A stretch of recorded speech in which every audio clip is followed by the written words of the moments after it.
fucking hoes and popping pillies, man, I feel just like a rock star. Okay, we had the new parts come through from the factory. We'll get them on the car ahead of FP1.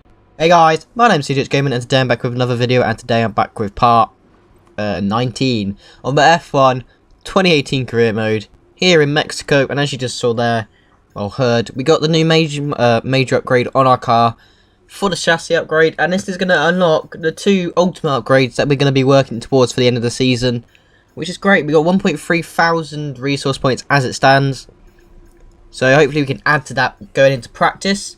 But we might actually get an upgrade, because I think we should still be able to get, with 2 rounds left, well 3 rounds pretty much left, we should still be able to get an upgrade or two put on a car as well as the ultimate upgrade. So we might do that. We got 7 out of 22 upgrades for the chassis and 8 out of 25 for the aerodynamics. Only 1 for the powertrain, but we don't really need the powertrain. We are currently the 4th fastest car, but let's go into practice for the Mexican Grand Prix, which hopefully we should be strong at. It is a track, a favourite of mine. But let's go into practice for the Mexican Grand Prix. Hello and welcome from Mexico City, where the teams are getting ready for today's practice session here at the Autodromo Hermanos Rodriguez.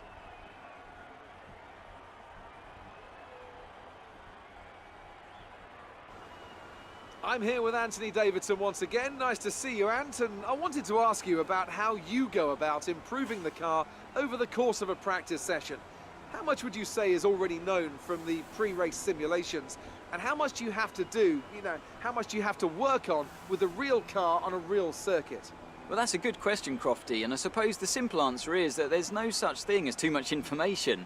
As you say, the bigger teams have very complex simulations, vast numbers of clever people crunching the numbers back at base, but what they can't tell you is stuff like how the track condition's going to be, or what the temperature's going to be doing over the course of the day, and how all of that's going to be interacting with the tyre.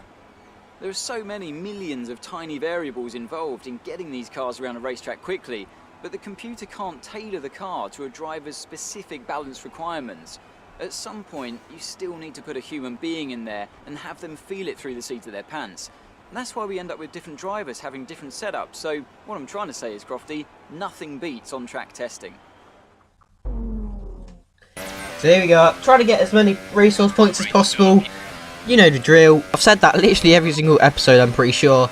And we are going to get purple in every single thing we do. We're not going to do ERS or fuel management, because I just don't see any points. I'm not really going to get that many resource points from them, because I'm awful at them, and I probably won't pass any of them.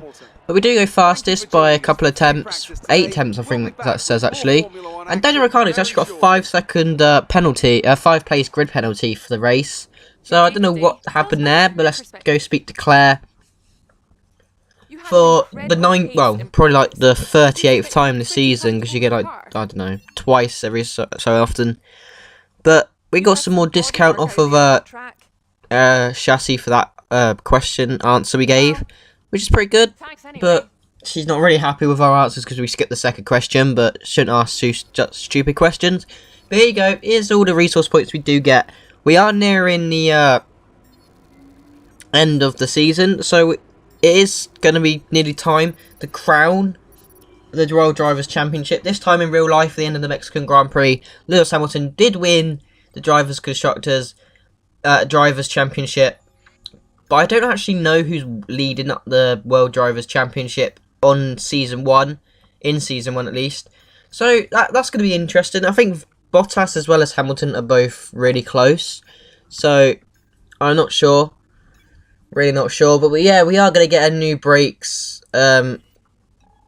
upgrade for the chassis going onto the car. I did say at the start we're going to get some more upgrades, but we're still 1.1k resource points left. But let's go into qualifying for the Mexican Grand Prix. Welcome to qualifying here in Mexico, where the cars will be going out on track very shortly and battling it out to secure pole for tomorrow's Grand Prix.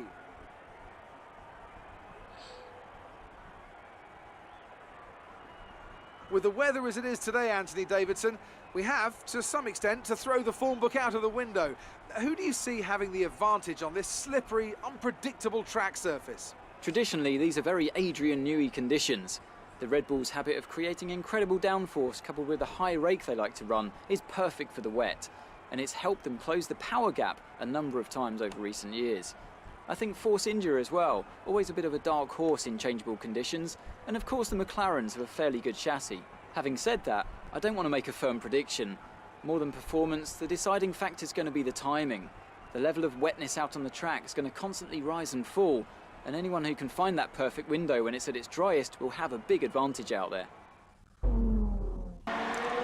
So here we are, it is pouring it down in Q1, which is not what you want. I mean, it is pouring it down, but it's still dry tyres, and there is a lack of grip, as you just see there, on the power, into the grass, into the barrier at least. But end of Q1, we are 20th, we set no lap time because of that spin, up to the line. What are we going to go? We go fastest with a 1 minute something or other, but we are safely through into Q2, which is good, I guess. We set a 1:15.5, a tenth faster than Max Verstappen at least. Perez is third, so this is good signs for the Force India, and hopefully it will continue into Q2, where it is completely dry now. We are going to go onto our flyer lap. It is going to be ultra soft tyres I will be going on though, because I feel though this car is safe, it's fast enough to safely get through to Q2. It's good, and also it's going to help us in the race, because it's going to mean we're going to start on a harder compound than the AI, but it also means that we're going to go like further in the race, but it also means we have to do less stops hopefully. But up to the line, we are setting 2 purple sectors in the first 2. Up to the line, we go fastest with 1:15.3. But Lewis Hamilton beats us by 2 tenths after that. So, that's pretty good. Perez is in 5th now. So, the AI are starting to turn up their engines, I guess is the saying. But let's go into Q3 and set our first lap time. It's going to be on the hyper soft tyres once again. Might as well use them. We've got a spare set because of Q2, as we also get a free set. We've got a set of 1:14.8, I'm pretty sure it says. We're going to go one more lap, see what time we can set. It is going to be a full lap, so you're going to be on board with. And we've only got 6 seconds to go over the line, but we safely get through by 5 seconds. Alright, up over the line, down the long straight. We are losing more time because we didn't have the best exit around the final corner, which is kind of bad. But we are going to gain some time throughout the lap, otherwise you wouldn't be able to see. You wouldn't be seeing this. As I say that, we're going to go green through the first couple of corners, couple of attempts. I'm pretty sure I can't really read it. It's a bit like pixelated, as well as but basically I've set it up so I have a HDMI going from my laptop to my TV, so I see a bigger picture, but it's all more pixelated, which is good and bad for different reasons. Good because when I'm watching Netflix and stuff, it's pretty good, but for this, it's not. But we are going purple, as we did. Well, we're already first, but we're going faster than our first pole lap time. So this is it. Racing line saying to stop. Don't need to stop. We do cut that bit there. Exceeded track limits. Sorry about that, it's not the cleanest lap. Perez is actually second, so it's going to be a Force India 1-2. We are catching traffic though. It is going to be Carlos Sainz, Carlos Sainz. So hopefully he doesn't hold us up. Hopefully we don't actually catch him before the line. We've only got one more corner to go.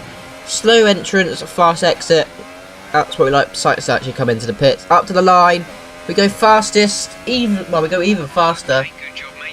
And we're going to be starting from pole position for the Mexican Grand Prix. I think that's our second pole. Perez has actually come second because that's our first 1-2, and we set a 1:14.3, which I think is a pretty good lap time. I don't know if that is a good lap time or not, but hopefully it is, and hopefully we can convert this pole into a win for the Mexican Grand Prix. Perez actually comes second, so hopefully we can continue that. Like I've said that already, but that is pretty impressive. I think that's the first Force India 1-2 of the season. Correct me if I'm wrong, but I'm pretty sure I'm not. That sounds really cocky, but would you say that your rival is fuck still it. on your level? But yeah, I think that's the first 1-2. Hopefully we can continue that form into the final 2 rounds after this. But we'll never know. You have to find out in the next video. But now we've got to speak to Claire, and she's giving me some questions about it's good to qualify at the front, and it says it's a big relief for the team. I mean, without the team, I wouldn't be able to even be here. So I gotta give full respect to them. We are absolutely destroying Perez, and we actually won the Road 3 with Perez. We're also beating Fernando Alonso by 5 points, so that's pretty good. That's going to help us get some more respect points, if you get, I guess. We also are going to get some more resource points for this. About 100. Oh, actually, we're going to get quite a lot because we won the rivalry. So about 400 points. 300, 400. Oh, about definitely 400 points. Yeah. I wasn't expecting to get that much. We're nearly at 1.6k resource points. So we've just bought an upgrade and we're already nearly. Well, we've already got enough to get the ultimate upgrade. So hopefully we can whack that on the car going to the end of the season. Well done. We're definitely going to have enough resource points, I can tell you that now. You get quite a lot of resource points on this game. But I might actually go for another minor upgrade, this minor upgrade that I'm talking about. It's only 658 points, might as well get it when it's on offer. It is going to lead to another major upgrade. It is the weight distribution, so it's going to help a little bit around slow corners. But yeah, it's going to lead to a major upgrade, which is going to be good for the car as well. However, these ultimate upgrades are tempting to save, but we've still got 2 rounds left, so I'm pretty sure we're going to get it. So we do actually purchase that upgrade. We know still got 900 resource points, which is ridiculous. But let's go into the race for the Mexican Grand Prix, and I'm going to hand you over to David Croft and Anthony Davidson. Formula One may have been absent from Mexico for 23 years, but after 2015's triumphant return, it was as if we'd never been away. In Mexico, a Grand Prix is more than just a race. It's a celebration of speed and of bravery. There's nothing quite like the atmosphere in the stadium today. They'll be drowning out the cars with their noise as they make their way through on lap 1. We're a long way above sea level here in Mexico today, which could pose some cooling issues for the cars as they make their way around this 2.6-mile lap. 17 corners with top speeds in excess of 220 miles per hour, and watch out for potential overtaking into turns 1 and 4.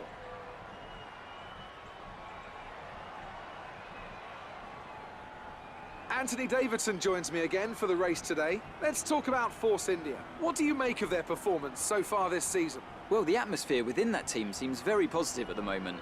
Everyone seems like they're in great spirits and having a lot of fun doing what they do, and that's definitely contributed to the performances we've seen.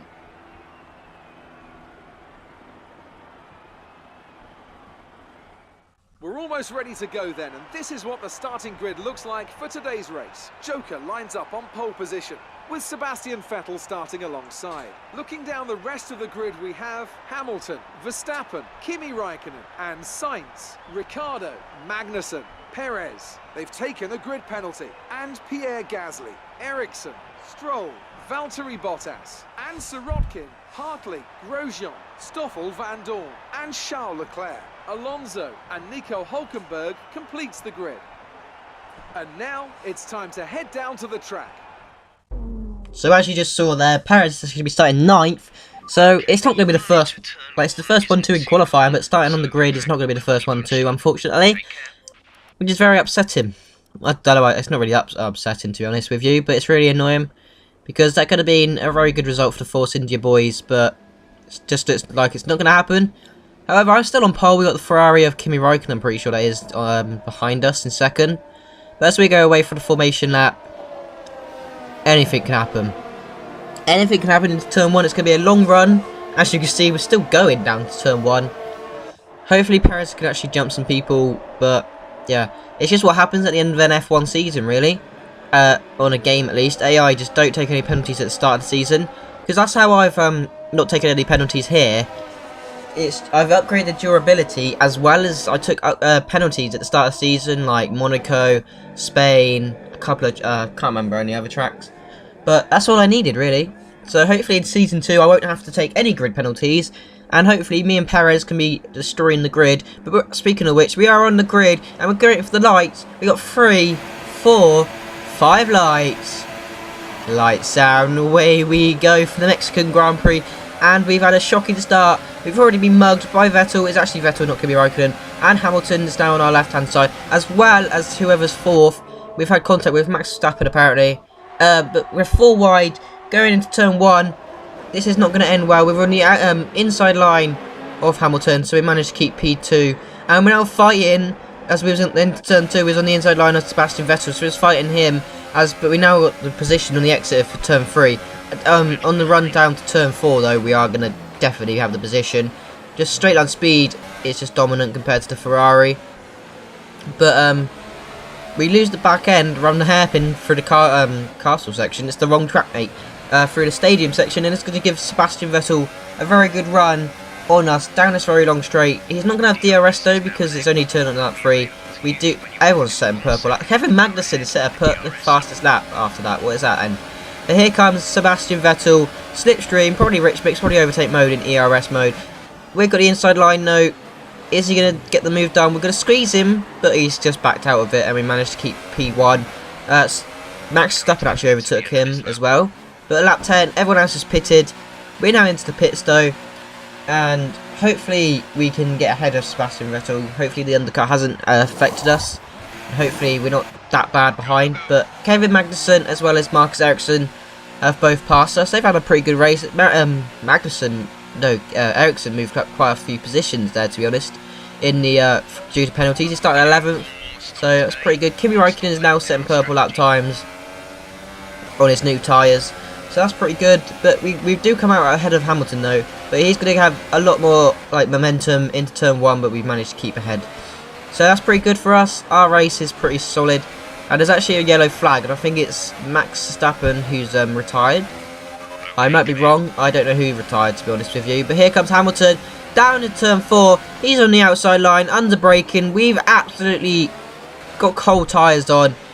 Mugged him off though, because we got the inside line for turn 5, and we've absolutely mugged him. We haven't really mugged him, I'm just saying that for some weird reason. Losing the back end, it was actually Brendan Hartley, so it was a Toro Rosso. We had the same livery kinda, but we're still fighting with Hamilton. But through this like long and twisty section, we managed to keep ahead of him. We're now on lap 12, getting notifications about the cars in front, but they've just pitted into the pits. So here comes Hamilton, still in second place. Not going to overtake us though, but on lap 14, here he does come, round the outside under turn 1. I actually prefer the inside line into turn 1, because it just, I don't know, I just find it better than this. Like through the like second and third corners. But lap 21, we're in. There was another retiree, but I didn't really get to catch it. I think it was Max Verstappen that time though. Because Bottas is now moved into third. Kimi Räikkönen is also coming to the pits as well as Bottas. No, actually, I'm just going to shut up because Max Verstappen's not out. Why do I think Max Verstappen keeps going out? Magnussen has now passed us for the lead. So he's having actually a pretty good race. I think he's going to finish in like the top, like 8. I think he's going to finish 8th because 7th is now like best of the rest. It's now like, I don't know, 9, 8th, lower. But we do come out on lap 22, just behind Ericsson. So under braking, we're just going to get past him. We're on the super soft tyres now, and we've managed to keep P2 from, well, get P2 from the Swede. But now we're passing K-Mag for P1, so we're now into the lead. We've just got 12 more laps to go to get our third victory of the season, to be honest with you, because that's we won in Japan, which if I was a retard, and well, I wasn't the retard, Twitch was the retard and didn't record. But now we're going through the stadium section with the confetti, and we've got Sergei Sorokin, who's going to have to go on for one more lap to up round the last corner, already weaving, and it's because we're going to win the Mexican Grand Prix.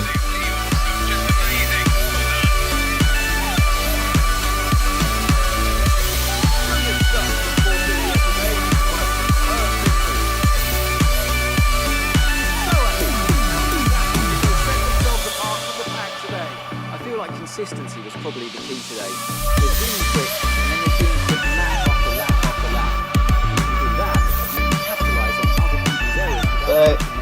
After a fantastic, very dominant race in my opinion, pole position, we lost a couple of positions at the start with 4 wide into turn 1. But under braking we managed to get 2 cars, Hamilton and so every other person was. And then we managed to get Hamilton in turn 2, alongside Vettel in turn 2, and turn 3 managed to get him. We got the ultimate drive out of turn 3 down to turn 4, and we managed to secure P1. So we had a very good start. I'm not really that like eventful race, but we had a pretty good race. A couple of retirees late in the season, surprising. You expect that more at the start of the season. The reliability is quite high, like low. I mean. Like the risk of stuff going wrong is pretty high. Perez, I don't know where he finished, but he did not finish in the top 10, which is very unfortunate because he qualified starting 9th. That's actually very disappointing. Hamilton also was second at one point, and now he finishes 7th. So Bottas and Kimi Raikkonen are in 2nd and 3rd. Very confusing what happened between Vettel and Hamilton, because they was both fighting for P2. So I don't know really what happened there. But it is Lewis Hamilton who's actually winning the World Drivers' Championship. Valtteri Bottas is 2nd. So the Mercedes are pretty dominant. I think they're going to win the Constructors. I think don't even know if they already have or not. They probably already have. But I mean, the Drivers' Championship is going to go down to the final 2 rounds. I'm pretty sure it's pretty tight between the 2 drivers, which is very good. Always what you want. I mean, it's not very close race. It's not the best.